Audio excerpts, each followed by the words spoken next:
Russia और भारत अगर बात करें एक प्रॉपर ढंग से अपनी कॉन्टिन्यूइंग रिलेशनशिप के लिए, वो एक दुनिया को बहुत बड़ा सिग्नल है, अमेरिका को सिग्नल है, यूरोप को सिग्नल है। बात यह है कि ऐसे जमाने में जबकि पूरा अमेरिका और पूरा यूरोप पुतिन और रशिया से बिल्कुल रिश्ते काट चुका है, उनको पर्सोना नॉन ग्राटा कर दिया है, उसको इंटरनेशनल क्रिमिनल कोर्ट ने वॉर क्रिमिनल डिक्लेयर कर दिया है, ऐसे में भारत पुतिन के साथ खड़ा है क्योंकि हमारे रिश्ते स्ट्रांग है और हम उनको इनवाइट कर रहे हैं अपने रूटीन डिप्लोमेटिक प्रोसेस में। दुनिया को यह दर्शाता है कि भारत अपनी फॉरेन पॉलिसी अपने हिसाब से कैलकुलेट करेगा और अपने हिसाब से उस पर चलेगा और अमेरिका का और वेस्ट का प्रेशर हम पे इस समय कामयाब नहीं होगा। देखिए, इस बातचीत में सबसे अहम तो बात है कि टाइमिंग।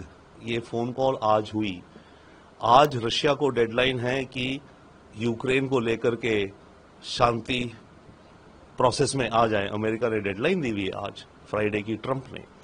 ट्रंप का top adviser Steve Witkoff Moscow में बैठा है, इधर भारत के एनएसए डोवल मॉस्को में बैठे हैं, राइट, और उधर पुतिन और मोदी की बात हो रही है। तो ये एक नया दुनिया का मैट्रिक्स बन रहा है इस समय सारे देश अपने कोर इंटरेस्ट को भांप रहे हैं, उस पर काम कर रहे हैं। हम पे 50% टैरिफ इसलिए कि हम रशिया से तेल खरीदते हैं। भारत क्लियरली कह रहा है मैं तेल खरीदते रहूंगा, मेरा नेशनल इंटरेस्ट है उसमें। और ऐसे में ये बात जब हुई, इसके चलते विदाउट डाउट मेरे विचार से पुतिन को भी कुछ लीवरेज और मिल जाएगी आज के दिन में अमेरिका से नेगोशिएट करने की, क्योंकि जब उसे पता है कि यस इंडिया मेरे साथ खड़ा है, मानिए मेरा तेल का मुझे इतना इनकम होगा, इंडिया मेरे साथ खड़ा है कई और चीजों में भी, जो कि पुतिन को हो सकता है डाउट हो रहा हो पिछले कुछ दिनों महीनों से, जब ट्रंप भारत पे प्रेशर डाल रहा था कि कहीं ऐसा तो नहीं भारत अमेरिका के प्रेशर में बदल जाएगा, झुक जाएगा। भारत ने वो नहीं करा, भारत रशिया के साथ खड़ा है। तो ऐसे में पुतिन को भी थोड़ी और ऊर्जा मिलती है और वो ट्रंप के साथ और स्ट्रांगली स्ट्रिक्टली नेगोशिएट कर सकते हैं आज, क्योंकि आज के आज ही ये नेगोशिएशन हो रही है विटकॉफ और पुतिन की, जिसके चलते कहा जा रहा है कि शायद ट्रंप और पुतिन की मीटिंग भी हो। तो टाइमिंग जो है बहुत अहम है इस समय। भारत का रोल अहम है अमेरिका के कॉन्टेक्स्ट में। वो हम पे क्यों लगा रहा है टैरिफ 50%?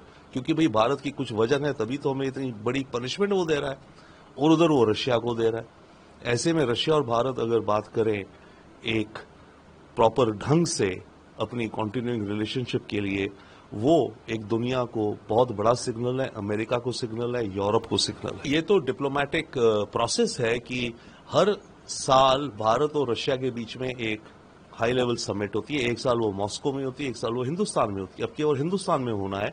अगर हिंदुस्तान में होनी तो ऑब्वियसली हमारे प्राइम मिनिस्टर उनके प्रेसिडेंट को ऑफिशियली इन्वाइट करेंगे, तो कुछ महीनों में होनी है। तो मोदी जी ने आज वो इन्वाइट कर दिया।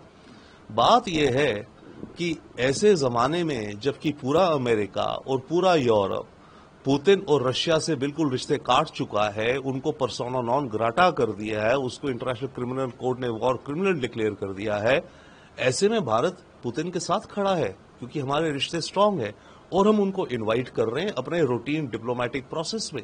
तो दुनिया को यह दर्शाता है कि भारत अपनी फॉरेन पॉलिसी अपने हिसाब से कैलकुलेट करेगा और अपने हिसाब से उस पर चलेगा और अमेरिका का और वेस्ट का प्रेशर हम पे इस समय कामयाब नहीं होगा।